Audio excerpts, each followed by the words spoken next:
조갑제TV 시청자 여러분 안녕하십니까? 저는 조갑제닷컴의 조세별입니다. 2024년 7월 31일 오전 11시입니다. 의대 교육 여건을 주기적으로 평가 인증하는 기관이 한국의학교육평가원이죠. 저희 의평원이 올해 입학 정원이 10% 이상 늘어난 30개 의대에 대해서 앞으로 6년간 매년 주요 변화에 대한 평가를 실시하겠다라고 밝혔습니다. 자, 문제는 이런 의평원의 방침에 대해서 교육부가 유감의 뜻을 나타냈다라는 겁니다. 그러면서 보완하도록 지시하겠다라고 밝혔는데 이건 의평원의 당연한 평가 작업을 그냥 대충대충 하게끔 교육부가 나서서 업무 방해를 하겠다라는 겁니다. 그야말로 노골적인 의평원 흔들기가 아닐 수 없는데 이 문제에 대해서 좀 살펴보도록 하겠습니다. 자, 어제 의평원은 30개 의대를 대상으로 평가 계획에 대한 설명회를 가졌습니다. 자, 이 자리에서 이렇게 밝혔습니다. 입학 정원이 10% 이상 증가한 30개 의과대학을 대상으로 2025학년도부터 6년 동안 매년 주요 변화 평가를 시행할 예정이다라고 밝혔습니다. 그리고 그 평가 기준은 의평원이 2019년에 마련한 에스크 2019라는 총 92개 기준으로 되어 있더라고 합니다. 그러니까 이런 평가 항목 중에서 51개를 추려내서 그 51개 항목을 중심으로 평가하겠다라고 밝혔습니다. 자, 그러면 의평원이 왜 6년 동안 매년 평가를 실시하느냐 이렇게 밝혔습니다. 올해 이루어진 대규모 의대 증원이 학생 선발부터 졸업에 이르기까지 연차별로 의학 교육에 상당한 영향을 미친다라고 보고 의대 교육과정 기간인 6년 내내 주요 변화에 대한 평가를 실시해서 이 의학 교육의 질적 수준이 제대로 유지되고 있는지 이걸 보겠다라는 뜻입니다. 자, 그래서 평가 기준도 기존의 15개에서 51개로 늘려서 평가를 강화하겠다라고 밝혔습니다. 자, 통상 의평원 인증 평가는 2년, 4년, 6년 주기로 이루어졌는데 정원이 10% 이상 늘어난다라는 것은 이 의대에 상당한 영향을 미치는 주요 변화라고 보는 것이죠. 그러니까 30개 의대에서, 무려 30개 의대에서 이런 상당한 변화, 주요 변화가 발생했다라고 보고 더 꼼꼼하게 평가하는 게 맞다라고 보는 겁니다. 이게 맞는 거죠. 자, 안덕선 의학교육평가원장 이렇게 밝혔습니다. 의대 정원이 기존의 2배, 3배 이상 늘어났을 때 과연 증원 전과 동일한 수준의 의학교육이 제공될 수 있을지에 대해 국민이 우려를 갖는 것은 당연하다고 생각한다. 의평원이 준비하고 있는 주요 변화 평가가 의대에 불필요한 부담을 지우는 것이 아니라 각 의대의 준비 상황에 신뢰를 얻을 수 있도록 하는 활동이라고 생각해 달라라고 강조했는데 의평원은 당연히 할 일을 하는 거죠. 아니, 정원을 이렇게 늘려놨을 때 과연 그 의대가 이 제대로 된 의학교육을 할 수 있을 것인가 아니면 돌팔이를 양성해낼 것인가 이 의학교육의 질을 이걸 유지하는 것은 이건 너무나 중요한 문제입니다. 그렇기 때문에 우리나라에서 지난 수십 년간 고등교육법상 그 법령을 통해서 이런 평가 기관을 만들어서 제대로 평가를 해왔던 것이죠. 그리고 이건 국내용이 아니라 지금 우리나라 의평원은 국제적인 기구로부터 인정받은 인증기관이죠. WFM이라는 세계의학교육연맹으로부터 평가 인증을 받은 이런 국제적인 신뢰를 갖고 있는 기관입니다. 그런데 지금 교육부는 계속 이런 뭔가 국제적인 기준에 맞춰온 이런 의평원의 활동을 자꾸만 방해하고자 흔들고 있는데 의평원이 설명회를 통해서 이렇게 밝히자 교육부 이렇게 말했습니다. 자, 출입기자단에 문자를 보냈는데 많은 대학은 의평원의 평가 계획이 평가 항목의 과도한 확대, 또 일정 단축 등으로 준비에 큰 부담이 되고 구체적인 투자 계획을 평가에 반영할 수 없는 점 등에 대해 우려하고 있다. 교육부는 대학의 입장에 충분히 공감하며 이런 상황에 대해 매우 유감스럽게 생각한다라고 밝혔습니다. 뭐가 유감이죠? 아니, 제대로 의학교육을 할 수 있는지를 평가하겠다는데 대체 뭐가 불만이고 뭐가 유감입니까? 아니, 평가를 받는 이 피감기관 입장에서는 항상 모든 게 부담스럽죠. 아니, 의대가 부담스럽다라고 불평한다라고 해서 그거에 맞춰서 그러면 대충 평가라는 뜻인가요? 자, 지금 평가 항목을 과도하게 확대했다. 아니, 평가 항목이 90개가 넘는데 그 중에서 51개 항목을 가지고 평가하겠다라는 것, 뭐가 과도하죠?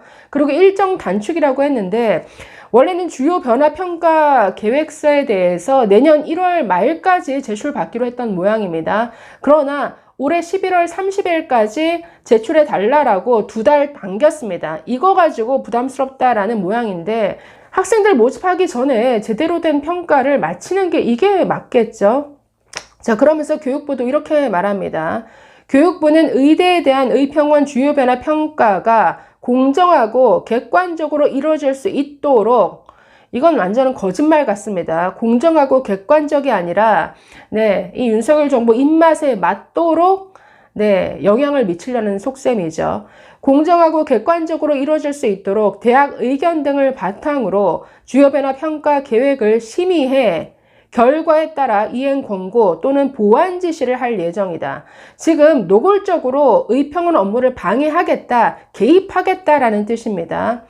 그 변화 평가 지표에 대해서 교육부가 미리 사전에 심의하겠다라는 뜻입니다. 즉, 이런 여러 가지 기준이 있을 텐데 이 기준은 빼, 이거는 평가하지 마, 여러 개 지금 간섭하겠다라는 뜻이죠. 그래서 사전에 심의를 해서 보완하도록 의평원에 지시를 하겠다. 이건 의평원의 평가를 대충대충 하게끔, 정말 이거는 교육부가 할 일이 아니죠. 이건 노골적인 업무 방해입니다. 자, 그래서 안덕선 평가원장은 이렇게 말했습니다. 기존 평가 지침은 2017년 서남대 의대가 폐교한 이후에 재학생들이 전북대 의대 그리고 원광대 의대 등으로 편입되면서 마련된 것이다. 지금과 같은 200% 이상의 증원은 고려되지 않았다라고 밝혔습니다. 그러니까 기존의 어떤 했던 수준으로는 이렇게 200% 이상 증원이 이루어진 지금의 상황에서는 부족하다라는 거죠. 그렇기 때문에 평가 기준을 강화해서 들여다보는 것, 이게 당연하다라는 뜻입니다. 자, 교육부는 그동안 끊임없이 의평원을 흔들어 왔습니다. 이달 초에는 교육부 차관이 긴급 브리핑까지 하면서 의평 원장을 공개적으로 비판하고 평가 항목에 대한 노골적인 수정을 요구했죠. 이뿐 아니라 의평원 이사회 구성을 바꿔야겠다라는 발언까지 했는데, 이건 국제적인 민간 기구인 의평원의 독립성을 훼손하는 발언일 뿐만 아니라 증원된 의대들이 사실상 의평원의 인증을 통과하기 어렵다라는 사실을 자인한 것과 다름없는 것이죠. 그러니까 그만큼 자신이 없는 겁니다. 이렇게 의대 증원은 질러놨는데 아무리 봐도 지금 상태로는 교수진도 제대로 갖추어지지 않고 시설, 인력, 장비 모든 것이 부족한 상황에서 제대로 된 의학 교육이 제공되기 어렵다라는 것을 교육부 스스로 이건 인정하는 이런 꼴을 보여준다라는 거죠. 그러면서 의평원에게 평가 기준을 계속 낮춰라. 이건 의학 교육을 하향 평준화하겠다라는 이런 뜻이 아닐 수 없습니다. 자, 의평원의 이사회 구성을 바꾸겠다. 의사 출신들을 빼고 그 자리에 소비자 단체를 집어넣겠다라고 하고 있습니다. 그야말로 자신들의 입맛에 맞는 인사들로 채워서 의평원을 장악하겠다라는 이런 의도죠. 자, 지금 우리나라 의평원 이사회 22명입니다. 이 중에 18명이 의사이고 4명이 외부 출신인데 4명 중에 1명은 보건복지부, 나머지는 언론계, 법조계, 교육계 출신 인사들로 채워져 있습니다. 이것도 많습니다.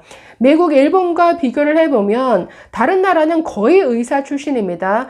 예를 들어서 일본 같은 경우에는 이사회 19명 중에 18명이 의사 출신이고, 자, 미국 의대 평가 인증기구인 LCME 같은 경우에는 의결권을 가진 이사가 21명인데 이 중에 16명이 의대 교수입니다. 그런데 나머지 5명도 1명 빼고는 다 의료계 인사라는 거죠. 약사라든지 의대생 2명에다가, 그러니까 21명 중에 1명만 사회학과 교수이고 나머지는 전부 의사 또는 의료계 출신들로 채워져 있습니다. 그렇기 때문에 우리나라 의평원이 뭔가 기울어진 운동장이다? 전혀 아니죠. 아니, 의대 교육을 전혀 모르는 외부 인사가 어떻게 그 교육 여건을 평가할 겁니까? 자, 그래서 이렇게 노골적으로 의평원이 제대로 된 평가를 하겠다라고 하는 이런 당연한 업무에 지금 교육부가 어깃장을 놓으면서 계속 노골적으로 개입하고 있습니다. 이건 완전 직권남용이죠. 누구를 위한 교육부인가요? 그래서 교육부의 어떤 목적은 돌팔이 의사를 만들겠다라는 이런 교육 방침인 것 같습니다. 정말 웃지 않을 수 없는데 그럼에도 불구하고 의평원 정말 중심을 잡고 정확한 평가를 하겠다라는 이런 뜻을 밝힌 것 같아서 참 다행이다라는 생각이 들었습니다. 감사합니다.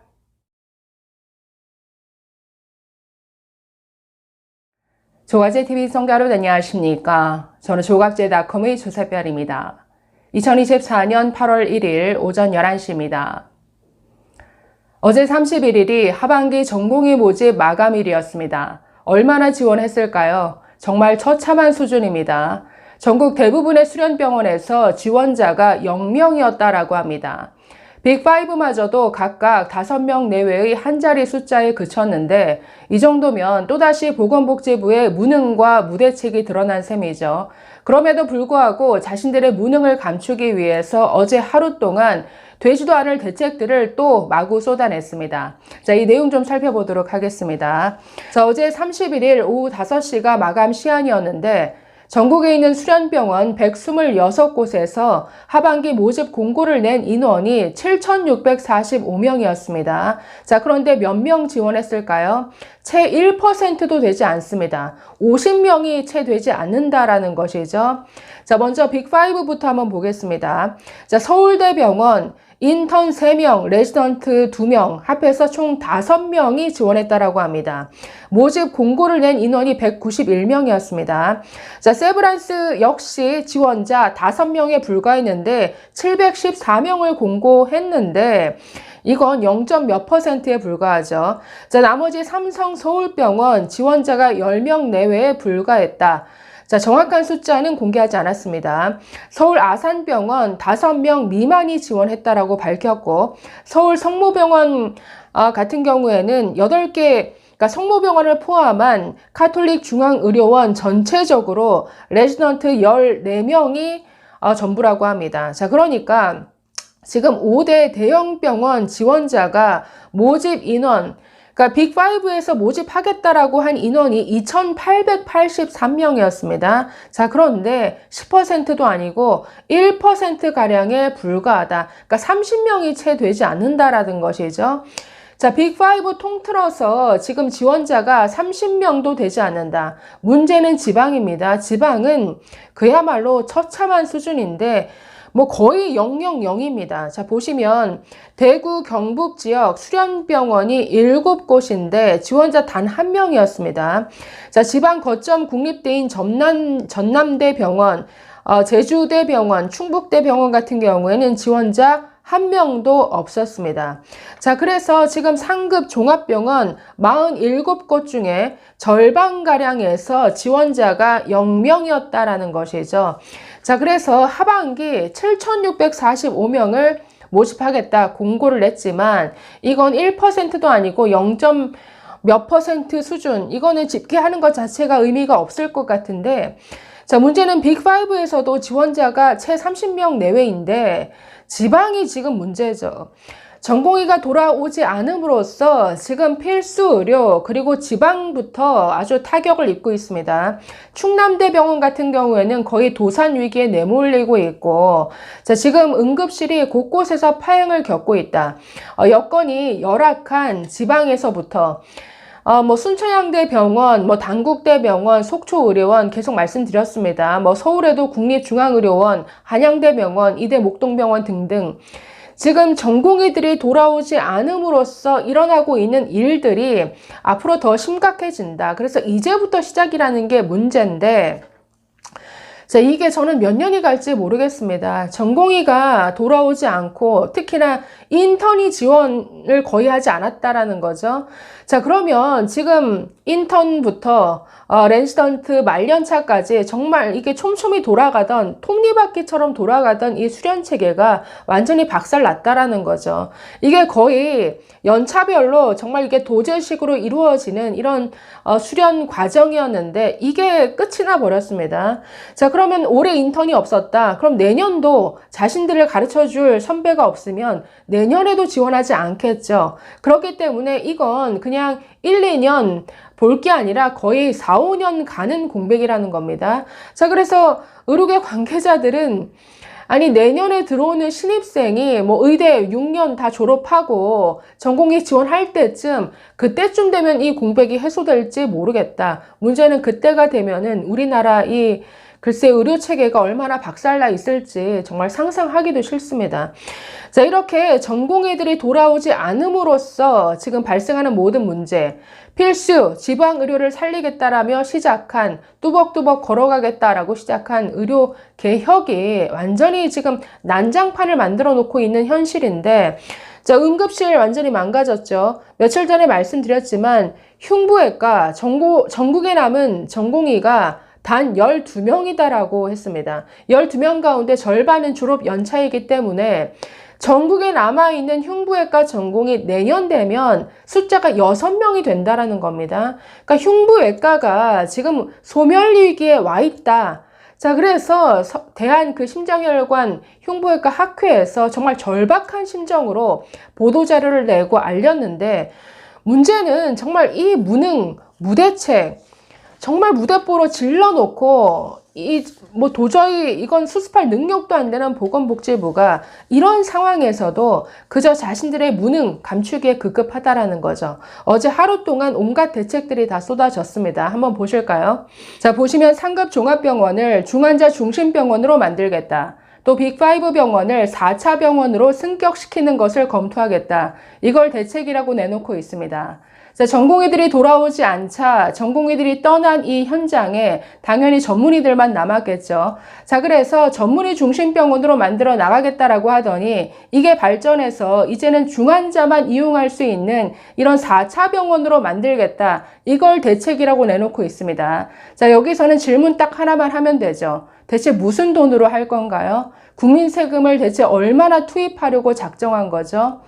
자, 지금까지 빅5 상급 종합병원들의 수익 구조는 정말 저임금의 값싼 노동력의 전공의들과 그리고 연간 몇만 건이 넘는 정말 대규모의 환자를 유치함으로써 유지되던 이런 수익 구조였죠. 자, 그런데 값싼 노동력의 전공의도 사라지고, 아니 수많은 환자들이 아니라 중환자만 이용하는 병원으로 만들겠다? 그러면 그 수익을 어떻게 보전해 줄 겁니까? 이거 정부 세금으로 떼올 건가요? 자, 그러니까 결국 돈이 문제인데 저걸 지금 대책이라고 아무 현실성도 없는 대책을 마구 쏟아내고 있죠.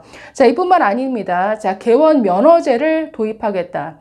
전공의들이 수련을 받지 않으면 개원을 할 수 없도록 이 개원과 진입장벽을 높이겠다라는 겁니다. 이건 사실 정부가 2월 달에 발표한 필수의료 패키지에도 다 들어가 있어서 이미 의료계가 반발한 사항인데, 자, 저렇게 하면은 억지로라도 전공의들을 이 수련 현장으로 돌아오게 하지 않겠느냐, 뭐 이런 압박용 카드로 또 생각하는 것 같습니다. 지금 그냥 막 던지는 수준이죠. 저런다고 전공의가 돌아올까요? 글쎄요, 나중에 몇 년 후에 돌아올지 몰라도 지금 전공의들 해외에 취업 알아보고 있습니다. 뭐 싱가포르, 두바이, 미국 이런데 얼마나 나가기 좋습니까? 자, 그래서 정말 막 던지는 수준의 이런 대책들만 지금 자신들의 무능을 감추기 위해서 이렇게 쏟아내고 있는데, 자, 제가 방송하는 사이에 지금 복지부가 어제 지원한 그 전공의 숫자가 몇 명인지를 발표했습니다. 네, 모집 인원 7,645명 중에 어제까지 지원자 104명이었다라고 합니다. 1.4%라고 합니다. 빅5 지원자, 네, 지금 성모병원 같은 경우에 14명이 8개 병원을 합한 거라 총 45명인데 채 40명이 안 되는 것 같습니다. 자, 결국 전공의는 돌아오지 않았고 세계가 부러워하던 대한민국 의료 시스템은 정말 망가질 대로 망가졌습니다. 자, 문제는 정말 이 대책 없는 무능한 정부가 이 의료 대란, 의료 공백 사태를 앞으로 몇 년간 이렇게 끌고 갈지 모른다라는 거죠. 정말 각자 도생할 때인 것 같습니다. 감사합니다.